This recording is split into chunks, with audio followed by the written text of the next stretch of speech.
ఇందాక మీకు ప్రారంభించి చెప్పినప్పుడు ఈ అభివృద్ధి కానీ సూపర్ 6 కానీ పెట్టుబడులు కానీ ఇవన్నీ రావాలి అంటే లా అండ్ ఆర్డర్ చాలా బలంగా ఉండాలి. లా అండ్ ఆర్డర్ బలంగా లేకపోతే వచ్చే దుస్థితి కానీ పెట్టుబడులు రావు. ఉదాహరణకి ఉత్తరప్రదేశ్లో యోగి ఆదిత్యనాథ్ గారు ముఖ్యమంత్రిగా ప్రమాణ స్వీకారం చేసిన తర్వాత 8 సంవత్సరాల కాలంలో అది 15 లక్షల రూపాయల కోట్ల పెట్టుబడిని ఆకర్షించడం జరిగింది. దానికి కారణం అంతకుముందు ఒక అన్రూలీ స్టేట్గా ఉండేది.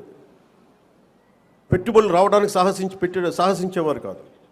కానీ ఆయన రాగానే ఆయన పెట్టింది లా అండ్ ఆర్డర్ చాలా బలంగా ఉండాలి. దానివల్ల ఈరోజు వాళ్ళకి 15 లక్షల పెట్టుబడి వచ్చింది. అలాగే ఆంధ్రప్రదేశ్కి లా అండ్ ఆర్డర్ చాలా చాలా క్లిష్టమైంది.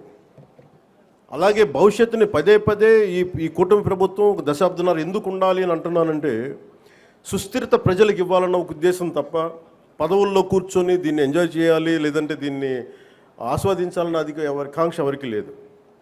కానీ ఈ దుస్థితి నుంచి ఎందుకంటే అనుక్షణం ప్రతిపక్ష నాయకులను చూస్తూనే ఉన్నారు. జాతీయ స్థాయి ప్రతిపక్ష నాయకుల నుంచి ఓడిపోతేనేమో సడన్గా ఓట్ చోరీ అంటారు. వాళ్ళు గెలిచినప్పుడేమో ఓట్ చోరీలు కనిపించవు వాళ్ళకి. గత ప్రభుత్వంలో కూడా చూసాం. 2019లో వాళ్ళు గెలిచినప్పుడు మేము ఎక్కడా మాట అనలా. ప్రజలు తీర్పు ఇచ్చారు, దాన్ని గౌరవించాం. 2024లో 151 సీట్లు కూటమి ప్రభుత్వానికి ఇచ్చి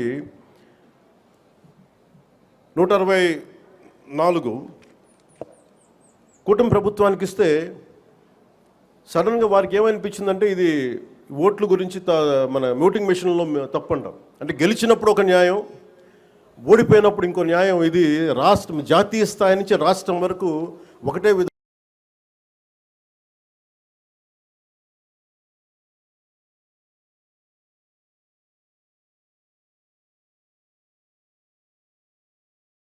దేశాలన్నిటికీ కూడా అంతర్గతంగా అస్థిరత సృష్టించడం వాడి విధానం.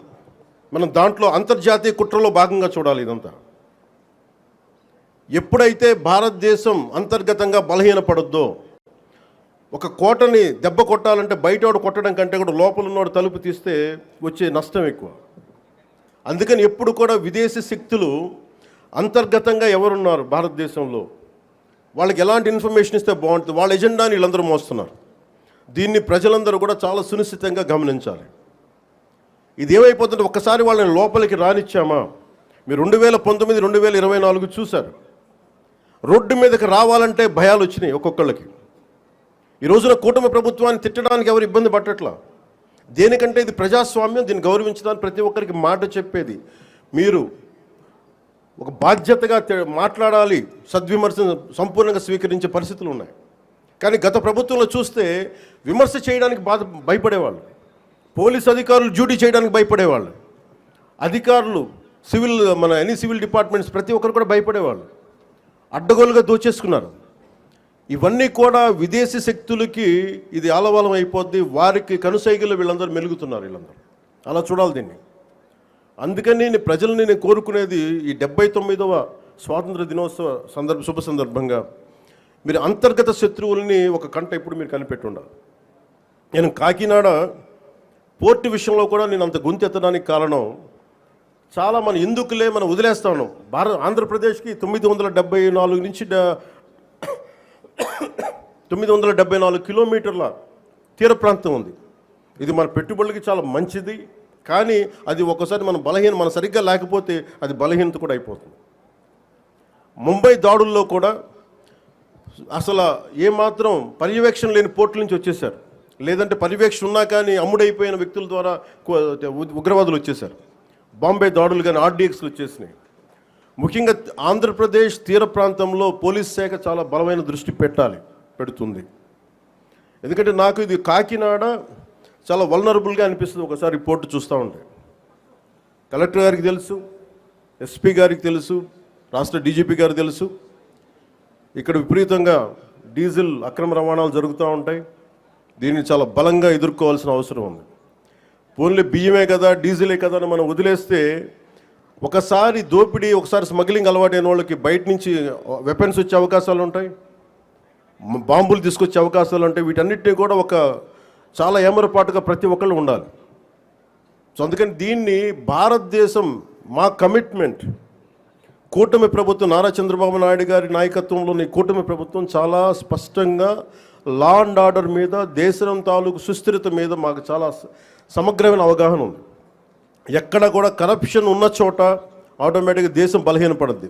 అలాంటి పరిస్థితుల్లో లేకుండా ఉండాలని మేము సాయశక్తిలో ప్రయత్నం చేస్తాం. వాటన్నిటికంటే కూడా ప్రజలు నేను కోరుకునేది, మీరు ఎరుకుతో ఉన్నంతకాలం అంటే డెమోక్రసీ ఈజ్ ఎటర్నల్ విజిలెన్స్ అంటే మీరు నిరంతర పహారా కాస్తే తప్ప ప్రజాస్వామ్యం బలపడదు. అందుకని మీరందరూ నిరంతరమైన విజిలెన్స్తో ఉండాలి, నిరంతరం ఇప్పుడు ఒక పహారా మనస్తత్వంతో ఉండాలి అనేది నేను మీ అందరికీ కోరుకుంటా ఉన్నాను.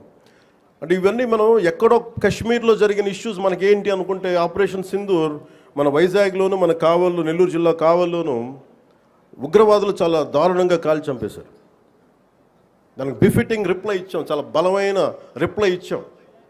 కానీ మనం పెట్టుకోవాల్సింది, మన లోపల ఉన్న దేశాన్ని సుస్థిరతని దెబ్బతీసే ప్రతి ఒక్క వ్యక్తిని కూడా మనం దృష్టి పెట్టాలి, దృష్టి సారించాలి. ఇది ప్రతిసారి ప్రభుత్వం, పోలీస్ అధికారులు అనే కంటే కూడా ప్రతి ఒక్క పౌరుడి బాధ్యత ఇది. నేను నా వంతు బాధ్యతను నిర్వర్తిస్తున్నాను. అలాగే ప్రతి ఒక్కరు కూడా మీ వంతు బాధ్యతని నిర్వర్తించాల్సిందిగా మనస్ఫూర్తిగా నేను కోరుకుంటా ఉన్నాను.